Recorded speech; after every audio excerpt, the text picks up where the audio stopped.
بخاک نادم نمردا تناس کرن بکند شهیدان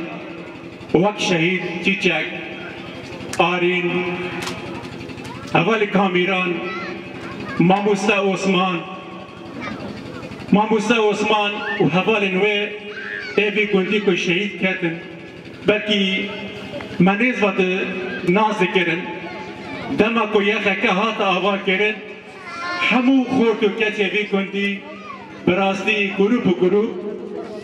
تبلی نابرف یپگی و یپجی بود ام بخواه شاهد و حوالانن ام بخواه شاهد ایوی گندی نه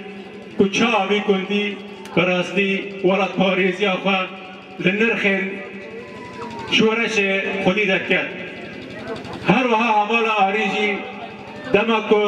او چتین هو ایریشی روج آوا کرن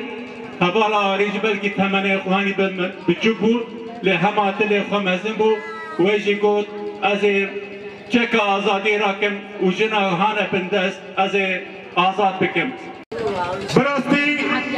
شهید او حقیقت رو متا کنها ام لودره دوی کیره کو ام تدا برنگکی آزاد و برومت جیان دکن هلبت او جکدو او تکوشین و فداکاریا واره حوالن شهیده شهید نامرن دمقام دبیشن شهید نامرن او